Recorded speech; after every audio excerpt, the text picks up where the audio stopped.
ज्ञान वह निवेश है जिसका ब्याज सबसे उत्तम होता है। बेंजामिन फ्रैंकलिन का ये कहना है। नमस्कार।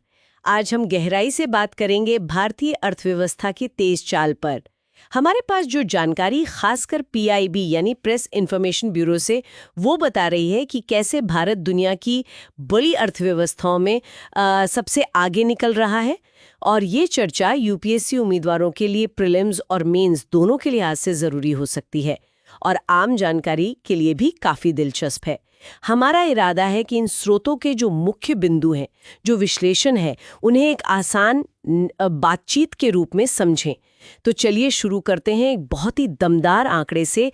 2024-25 में भारत की वास्तविक जीडीपी विकास दर 6.5% रही है, दुनिया की बड़ी अर्थव्यवस्थाओं में सबसे तेज। हाँ, ये 6.5% का आंकड़ा वाकई बहुत महत्वपूर्ण है। बिल्कुल, और वो भी ऐसे समय में जब पूरी दुनिया में थोड़ी अनिश्चितता सी है। तो ये 6.5% कैसे, और अगले साल भी यही उम्मीद, इसके पीछे क्या है? देखिए, ये काफी अहम है। ये दिखाता है कि भारतीय अर्थव्यवस्था में बाहरी झटकों को सहने की ताकत है, मतलब लचीलापन है। इसका जो मुख्य कारण है वो है हमारी अपनी घरेलू मांग, बहुत मजबूत है। अच्छा, घरेलू मांग मतलब गांव में, शहरों में लोग खर्च कर रहे हैं। फिर निजी निवेश भी सकारात्मक दिख रहा है, और सरकारी खर्च, खासकर जो बुनियादी ढांचा इंफ्रास्ट्रक्चर पर हो रहा है, वो तो काफी ऊंचा बना हुआ है। तो जहां एक तरफ संयुक्त राष्ट्र कह रहा है कि वैश्विक अर्थव्यवस्था अनिश्चित है, वहीं भारत एक, जिसे कहते हैं, ब्राइट स्पॉट बना हुआ है। आरबीआई गवर्नर संजय मल्होत्रा ने भी कहा था कि इस वैश्विक माहौल में भारतीय अर्थव्यवस्था दुनिया की ग्रोथ बढ़ाने में एक अहम भूमिका निभा रही है। सही। और एक और चीज देखिए, पिछले 10 साल में हमारी जीडीपी लगभग 3 गुना हो गई है। मतलब 106.85 लाख करोड़ से बढ़कर 331.3 लाख करोड़। ये विस्तार साफ दिखता है। अच्छा, विकास दर तो मजबूत है, लेकिन जो चीज आम इंसान को सबसे ज्यादा महसूस होती है, महंगाई, जी, उसका क्या हाल है? सुना है वहां भी कुछ राहत है? हाँ, बिल्कुल सही सुना। महंगाई के मोर्चे पर अच्छी खबर है। मई 2025 में जो महंगाई दर थी वो 2.82% पर आ गई। अरे वाह, ये तो काफी कम है। हाँ, फरवरी 2019 के बाद ये सबसे कम स्तर है। और खाने पीने की चीजों की महंगाई, वो तो 1% से भी नीचे चली गई, सिर्फ 0.99%।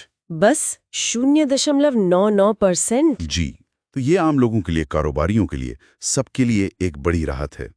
आरबीआई का भी यही अनुमान है कि अच्छी फसल हुई है और दुनिया भर में मांग थोड़ी नरम है, तो कीमतें काबू में रहेंगी। हो सकता है 4% के लक्ष्य से भी नीचे रहें।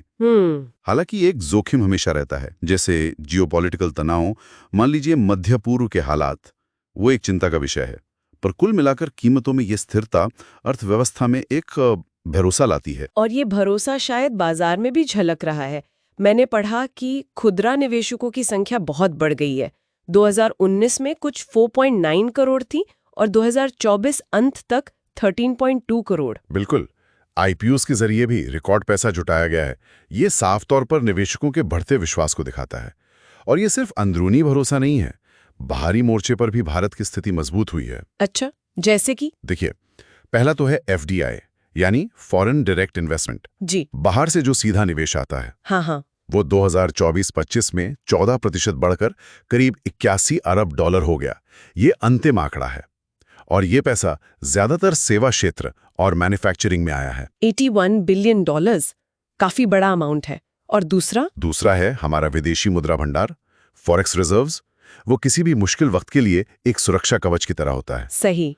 वो जून 2025 तक 697.9 बिलियन डॉलर के रिकॉर्ड स्तर पर पहुंच गया था। 697.9 बिलियन डॉलर्स, बाप रे। हाँ, और ये इतना है कि इससे हम 11 महीने से ज्यादा का अपना आयात का बिल चुका सकते हैं। ये तो गजब की सुरक्षा देता है अर्थव्यवस्था को। और दुनिया के साथ जो हमारा लेन देन है, मतलब चालू खाता, उसका क्या हाल है? वहां भी काफी सुधार है। 2024-25 की जो आखिरी तिमाही थी, उसमें चालू खाते में सरप्लस रहा। मतलब हमने दुनिया को जितना दिया उससे ज्यादा कमाया। जीडीपी का 1.3%। सरप्लस, ये तो बहुत अच्छी बात है। हाँ, और पूरे साल का घाटा भी देखें तो वो जीडीपी का सिर्फ 0.6% रहा, जो कि बहुत कम है। और ये हुआ है मजबूत सर्विस एक्सपोर्ट्स की वजह से, और जो पैसा विदेशों में बसे भारतीय घर बेचते हैं, रेमिटेंसेस, उसकी वजह से। तो ये जो बाहरी मजबूती है, ये हमारे निर्यात के आंकड़ों में भी दिखनी चाहिए फिर? बिल्कुल दिख रही है। 2024-25 में भारत का कुल निर्यात, मतलब सामान और सेवाएं मिलाकर, 824.9 बिलियन डॉलर के रिकॉर्ड स्तर पर पहुंच गया। 824.9 बिलियन? हाँ, इसमें सर्विस एक्सपोर्ट्स खास तौर पर चमका है, करीब 387.5 बिलियन। और जो बिना पेट्रोलियम वाला सामान का निर्यात है, वो भी अपने उच्चतम स्तर पर रहा। अच्छा। ये दिखाता है कि भारत की जो औद्योगिक क्षमता है वो बढ़ रही है। हम दुनिया में मुकाबला करने के लिए तैयार हो रहे हैं। खासकर जो हाई वैल्यू मैन्युफैक्चरिंग है, जैसे इलेक्ट्रॉनिक्स, मशीनरी, उन क्षेत्रों में मजबूती दिख रही है। देखिए, मैन्युफैक्चरिंग सेक्टर का जो GVA है, ग्रॉस वैल्यू एडेड, वो भी पिछले 10 साल में लगभग दुगना हो गया है। 15.6 लाख करोड़ रुपए से बढ़कर 27.5 लाख करोड़। ये इस सेक्टर की बढ़ती ताकत का सबूत है। तो कुल मिलाकर अगर हम इन स्रोतों को देखें, PIB की जानकारी को देखें, तो तस्वीर काफी सकारात्मक नजर आ रही है। मजबूत विकास है, महंगाई काबू में है, निवेश बढ़ रहा है, निर्यात रिकॉर्ड बना रहे हैं। हाँ, बिल्कुल।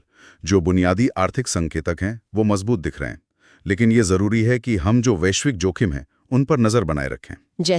जैसे व्यापार में कोई नया तनाव आ जाए या कहीं और कोई अस्थिरता पैदा हो जाए, तो हमें सावधान रहना होगा और आगे भी इस रफ्तार को बनाए रखने के लिए सही नीतियां और सुधारों पर लगातार ध्यान देना बहुत जरूरी होगा। बिल्कुल। तो UPSC की तैयारी करने वालों के लिए और जो भी अर्थव्यवस्था में रुचि रखते हैं, उनके लिए ये सारे आंकड़े, ये विश्लेषण समझना बहुत अहम है। अगर इस चर्चा से जुड़ा कोई सवाल मन में आता है तो नीचे कमेंट्स में जरूर पूछ सकते हैं। और हाँ, अगर ये जानकारी उपयोगी लगी हो तो इसे लाइक और सब्सक्राइब करना ना भूलें।